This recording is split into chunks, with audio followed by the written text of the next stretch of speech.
السلام علیکم ناظرین، میں ہوں خضر حیات جویا اور اپنے استاد محترم پروفیسر محمد ارشد راہی کی لکھی غیر مطبوعہ کتاب دنیا کے 20 مشاہیر میں سے آج ہم پیش کرنے جا رہے ہیں سلطان صلاح الدین ایوبی کی حقیقی بایوگرافی۔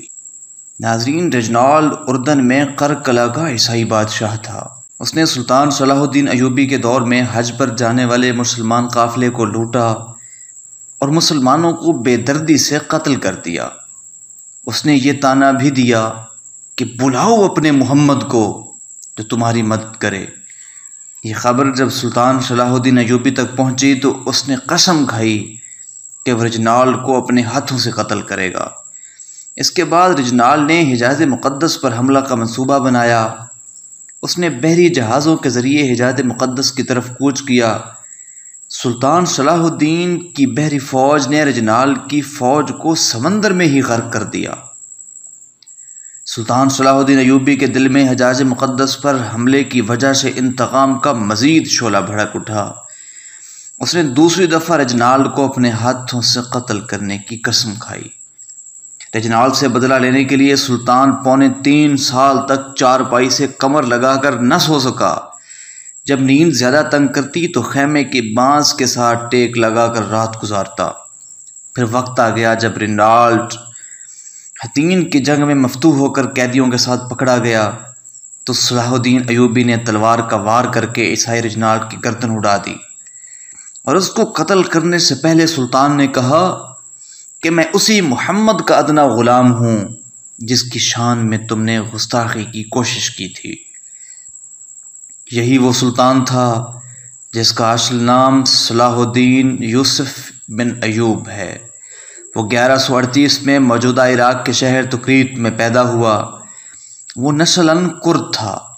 یاد رہے کہ عراق کے سابق صدر صدام حسین کا آبائی علاقہ بھی تکریت ہے۔ سلطان صلاح الدین ایوبی قرآن مجید کا حافظ تھا اور وہ صاحب ترتیب تھا۔ صاحب ترتیب وہ شخص ہوتا ہے جس کی کبھی نماز قضا نہ ہوئی ہو۔ سلطان صلاح الدین ایوبی نور الدین زنگی کی فوج میں بھرتی ہوا۔ عسکری لحاظ سے وہ نور الدین زنگی کا شاگرد تھا۔ یہ وہی نور الدین زنگی ہے جس کو حضور صلی اللہ علیہ وآلہ وسلم خواب میں ملے اور فرمایا کہ مجھے 2 آدمی تنگ کر رہے ہیں۔ ان کے چہرے بھی خواب میں دکھائے گئے۔ نور الدین زنگی نے مدینہ منورہ پہنچ کر ان 2 یہودیوں کو پکڑ لیا جو حضور اکرم کے روضہ مبارک کو سرنگ لگا کر آپ کے جسد مبارک کو نکالنے کی کوشش کی تھی۔ نور الدین زنگی نے دونوں یہودیوں کو پکڑ کر جہنم واصل کیا اور جھولی اٹھا کر مدینہ کی گلیوں میں روتا رہا کہ یا الہی تیری اتنی بڑی سعادت اسے دنیا میں بخش دی۔ سلطان صلاح الدین ایوبی نے عملی عسکری تربیت اپنے چچا شیرکو سے حاصل کی۔ شیرکو نور الدین زنگی کی فوج کا سپہ سالار تھا۔ سلطان صلاح الدین ایوبی اپنے چچا شیرکو کے ساتھ دشمن کے مقابل ہر مارکے میں شامل ہوتا تھا۔ شیرکو کے فوت ہونے کے بعد نور الدین زنگی نے سلطان صلاح الدین ایوبی کو مصر کا حاکم مقرر کیا تو وہ اپنی بہادری، رحمدلی، زندہ دلی، دانش مندی کی وجہ سے عوام میں بہت جلد ہر دل عزیز ہو گیا۔ ایوبی پر اللہ تعالیٰ کی خصوصی رحمت بھی تو تھی جسے علی بن سفیان جیسے ذہین جاسوس اور مشیر کی رفاقت بھی میسر تھی۔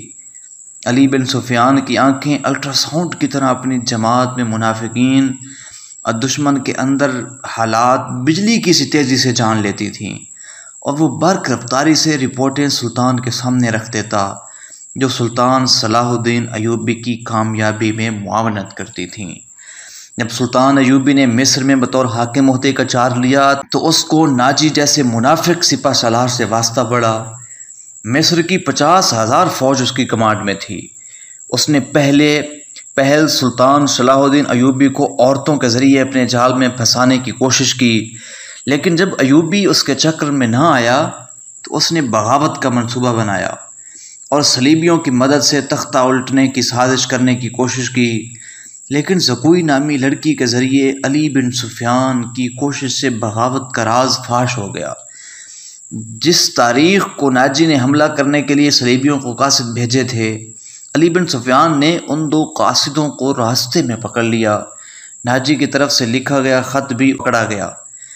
صلاح الدین ایوبی نے اسی خط پر علی بن سفیان کے مشورے سے صلیبیوں کا حملہ کرنے کی تاریخ بدل دی، اور اس بدلی ہوئی تاریخ سے پہلے ایوبی نے اپنی فوج کے دستے ساحل سمندر کے ساتھ چھپا دیے اور ناجی کو بھی پکڑ کر گم کر دیا۔ ناظرین، جب صلیبیوں کی فوج ساحل سمندر کے قریب آئی تو ایوبی کی فوج نے بھرپور طریقے سے ان پر حملہ کیا۔ لاتعداد صلیبی مارے گئے۔ ان کے بادبان سمندر میں جگہ جگہ پھڑپھڑاتے پھرتے تھے، اور سمندر کا ساحل اور پانی صلیبیوں کے خون سے سرخ ہو گیا تھا۔ شکست خوردہ فوج کا مال غنیمت بھی مسلمانوں کے ہاتھ لگا۔ صلاح الدین ایوبی نے مصر کی سوڈانی فوج میں مقامی لوگوں کو بھرتی کرنے کا حکم دیا۔ اس طرح ناجی کے اثر و رسوخ کو فوج میں ختم کر دیا گیا اور منافق ناجی کو بھی ٹھکانے لگا دیا گیا۔ 15 مئی 1774 کو نور الدین زنگی وفات پا گئے تو عباسی سلطنت کئی حصوں میں تقسیم ہو گئی۔ عباسی سلطنت صرف بغداد تک محدود ہو گئی۔ مصر فاطمی خلیفہ کے تحت تھا۔ صلاح الدین ایوبی نے مصر کے خلیفہ کو ہٹا دیا اور خود مصر کے گورنر بن گئے۔ نور الدین زنگی کا بیٹا الصالح اس کی وفات کے وقت کم سن تھا، جس نے سازشی درباریوں کے ہاتھوں کھیلنا شروع کیا۔ ایوبی نے سازشوں کو سبق سکھایا اور شام بھی اپنے قبضے میں لے لیا۔ اس طرح شام سے مصر تک کا علاقہ فتح کر کے خود سلطان بن گئے۔ جب سازشیوں نے دیکھا کہ وہ سلطان صلاح الدین ایوبی کا مقابلہ نہیں کر سکتے تو انہوں نے شیخ سنان کے ذریعے سلطان ایوبی کو قتل کرانے کا منصوبہ بنایا۔ شیخ سنان فرقہ باطنیہ کا سربراہ تھا جو اسماعیلی فرقہ سے تعلق رکھتا تھا۔ اس نے فدائی رکھے ہوئے تھے جو حشیش پیتے اور شیخ سنان کے کہنے پر لوگوں کو قتل کر کے خوف و ہراس پیدا کرتے۔ اسلامی دنیا کے بڑے بڑے علماء اور سردار فدائیوں سے بہت ڈرتے تھے، اور انہوں نے بہت سارے کوہستانی علاقے وہاں کے سرداروں کو ڈرا کر حاصل کر لیے تھے۔ انہوں نے کوہستانی علاقے میں جنت بھی بنا رکھی تھی۔ نوجوانوں کو حشیش پلا کر جنت میں لے جاتے۔ وہاں بڑے خوبصورت باغ تھے، دودھ کی چھوٹی نہر بھی تھی، اور نوجوان کو حشیش پلا کر خوبصورت لڑکیاں کلیلیں کرتی نظر آتیں، جن کو باطنیہ فرقہ کے لوگ حوریں کہتے۔ نوجوانوں کو حشیش پلا کر جنت میں لے جاتے اور نوجوان جنت دیکھ کر مدہوش ہو جاتے۔ جنت کا نظارہ کروانے کے بعد ان کو دوبارہ حشیش پلاتے اور جنت سے باہر لے آتے۔ ان لوگوں کو جنت کا لالچ دے کر بڑے علماء اور حکمرانوں کو قتل کروا دیتے۔ اس طرح دہشت پھیلا کر اپنے مقاصد حاصل کرتے۔ شیخ سنان نے ایوبی کو قتل کرنے کے لیے 3 فدائی بھیجے۔ پہلا فدائی ایوبی کے خیمے میں داخل ہوا۔ اس نے آپ کے سر پر وار کیا، لیکن سر پر خود ہونے کی وجہ سے ایوبی بچ گئے۔ انہوں نے اپنی تلوار سے اس فدائی کا کام تمام کر دیا۔ پھر دوسرا فدائی خیمے میں داخل ہوا۔ سلطان ایوبی کے پکارنے پر محافظوں نے اس کو قتل کیا۔ پھر تیسرا فدائی خیمے میں آیا اور مارا گیا۔ شیخ سنان کے کہنے پر یہ تینوں فدائی سلطان کی فوج میں بھرتی ہوئے اور سلطان کے محافظ دستے میں شامل ہو گئے۔ جس سے ڈیوٹی بطور محافظ ہوئی، اس دن انہوں نے سلطان پر حملہ کیا تھا۔ سلطان صلاح الدین ایوبی نے شیخ سنان کے رہائشی قلعہ کا محاصرہ کیا، جس پر شیخ سنان نے صلح کی درخواست کی، جو سلطان صلاح الدین ایوبی نے مان لی۔ اس طرح اس نے اپنے جانی دشمن کو بھی دوست بنا لیا، جس سے مل کر اپنے دشمن کے خلاف صف آرا ہوئے۔ سلطان صلاح الدین ایوبی نے مسلمانوں کی بکھری ہوئی طاقت کو ایک جگہ صلیبیوں کے خلاف جمع کرنے کی کوشش کی۔ سلطان نے مسلمان سربراہان کی ایک کانفرنس بھی کروائی اور ان کو جہاد پر آمادہ کیا، کیونکہ جہاد ایک ایسا ایشو تھا جس پر مسلمان اکٹھے ہو سکتے تھے۔ اس سے پہلے وہ آپس میں لڑتے رہتے اور ایک دوسرے کو نیچا دکھانے کے لیے صلیبیوں کی مدد بھی حاصل کر لیتے تھے۔ 1177 میں سلطان صلاح الدین ایوبی نے دمشق میں فوج جمع کی اور فلسطین پر حملہ کیا۔ سلطان نے اس وقت دمشق کو دارالخلافہ بنایا۔ ابتدا میں سلطان کو کافی کامیابی ملی، کئی قلعوں پر قبضہ بھی کیا اور قابض قلعوں پر اپنی فوج کے جوانوں کو چھوڑتے گئے۔ اس طرح رم اللہ تک پہنچتے ہوئے سلطان کے پاس آدھی فوج بھی نہ رہ گئی تھی۔ صلیبیوں نے مسلمانوں کی تھوڑی فوج دیکھ کر سلطان کی فوج پر حملہ کیا، جس پر دونوں فوجوں کا کافی نقصان ہوا اور سلطان صلاح الدین ایوبی کو پیچھے ہٹنا پڑا۔ جب یروشلم کے حکمران بالڈون نے سلطان کی فوج کی پسپائی دیکھی، اس نے سمجھا کہ سلطان صلاح الدین کی عسکری طاقت کمزور ہو چکی ہے، حالانکہ یہ اس کی غلط فہمی تھی۔ اس نے 1779 میں دمشق پر حملہ کرنے کا منصوبہ بنایا۔ سلطان صلاح الدین ایوبی نے مصر اور شام کی فوج کو بھی مدد کرنے کی دعوت دی، اور سلطان نے اپنی متحدہ فوج کے سامنے زبردست تقریر کی اور جہاد کی اہمیت بیان کرتے ہوئے اپنی سپاہ کا خون گرمایا اور جنگ کے لیے تیار کیا۔ بالڈون نے ایک بڑی صلیبی فوج کے ساتھ دمشق پر حملہ کیا۔ 10 جون 1779 کو دونوں فوجیں آمنے سامنے آئیں۔ سلطان صلاح الدین ایوبی نے دشمن کو زبردست شکست دی، جس پر بالڈون نے سلطان سے صلح کی اپیل کی۔ سلطان اگر چاہتے تو اس وقت آگے بڑھ کر فلسطین کو فتح کر سکتے تھے، لیکن سلطان نے صلح کی اپیل منظور کر لی۔ فریقین کے درمیان امن سے رہنے اور جنگ نہ کرنے کا معاہدہ ہوا۔ جب تک بالڈون زندہ رہا، معاہدے پر عمل درآمد ہوتا رہا۔ ناظرین، 16 مارچ 1185 کو بالڈون کوڑ کے مرض میں مر گیا تو گائی یروشلم کا حکمران بنا۔ اس نے سلطان کے ساتھ معاہدے توڑ دیے اور مسلمانوں کو تنگ کرنے لگا۔ گائی اور اجنال نے سلطان صلاح الدین ایوبی کے ساتھ جنگ کرنے کے لیے تیاری شروع کی۔ سلطان نے صلیبیوں سے جنگ کرنے کے لیے حتین کے علاقے کو چنا۔ گائی نے صلیبیوں کی ایک بہت بڑی فوج میدان میں اتاری۔ سلطان صلاح الدین حتین میں اپنی فوج کے ساتھ پانی کے چشموں کے قریب خیمہ زن ہوئے، جبکہ صلیبیوں کو سلطان سے لڑنے کے لیے 20 میل کا صحرا طے کرنا تھا۔ عیسائی کمانڈروں نے فوج کو پانی نہ ملنے کا خدشہ بھی ظاہر کیا، مگر گائی نے کہا کہ صلیب اعظم کے ہوتے ہوئے وہ شکست نہیں کھا سکتے۔ لہٰذا 3 جولائی 1187 کو صلیبی فوج بھی 20 میل صحرائی سفر کر کے حتین کے میدان میں پہنچی۔ اس وقت رات ہو چکی تھی، اس لیے دوسرے دن دونوں فوجوں کا آمنا سامنا ہونا تھا۔ مسلمان سپاہیوں نے رات دشمن کے کیمپ میں گھس کر جانوروں کے لیے جمع شدہ گھاس اور اس کے گٹھوں کو آگ لگا دی۔ گرمی کا موسم ہونے کی وجہ سے تپش بہت زیادہ بڑھ گئی اور دھوئیں کی وجہ سے صلیبی رات بھر نہ سو سکے۔ پیاس سے بھی ان کے حالات بہت برے تھے۔ سلطان صلاح الدین ایوبی نے حتین کے میدان میں ایک مادہ پھینک دیا۔ 4 جولائی 1187 کو سلطان کی فوج نے دشمن پر زبردست حملہ کیا۔ جب دشمن سپاہی میدان میں پہنچے تو مادہ کو آگ لگا دی، جس سے بہت زیادہ سپاہی آگ سے جھلس کر مر گئے اور دوسرے صلیبیوں کے مسلمانوں نے سر کاٹ دیے۔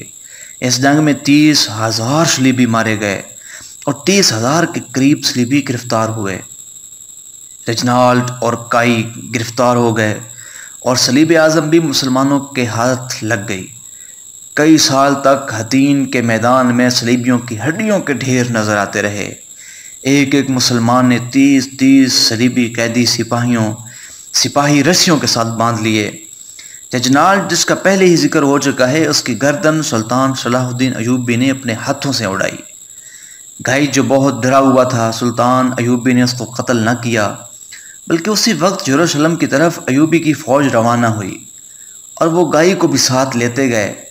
یروشلم کے قلعہ کے قریب پہنچ کر سلطان کے سپاہیوں نے یروشلم کے صلیبیوں کو ہتھیار ڈالنے کے لیے کہا اور گائی کو دکھایا کہ آپ کا بادشاہ ہماری قید میں ہے، مگر صلیبیوں نے ہتھیار ڈالنے سے انکار کر دیا۔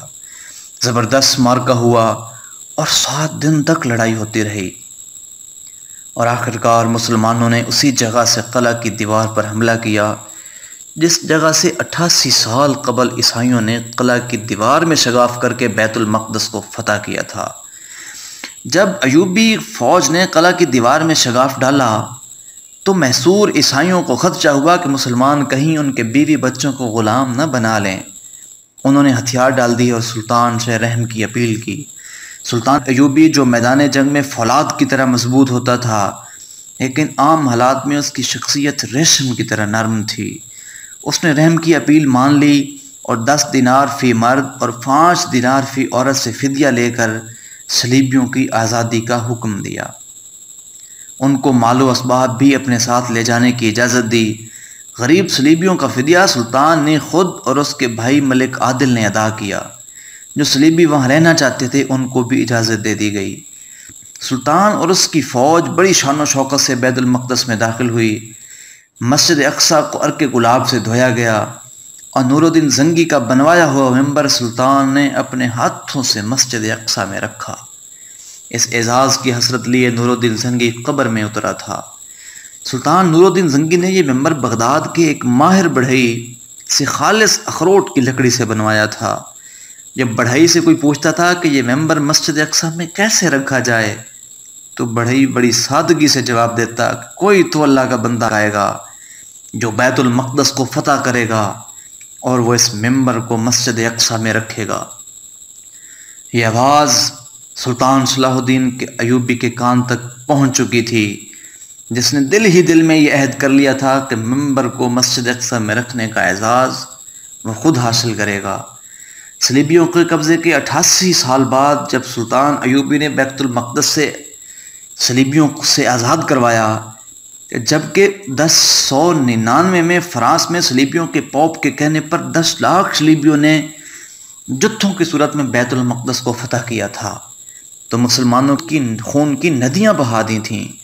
60,000 مسلمانوں کو شہید کیا تھا اور مسجد اقصیٰ میں مسلمانوں کے خون میں صلیبیوں کے گھٹنے دھنس گئے تھے، لیکن سلطان ایوبی نے سنت رسول صلی اللہ علیہ وآلہ وسلم کے مطابق جیسے فتح مکہ کے وقت ہوا تھا آپ نے صلیبیوں کو معاف کر دیا۔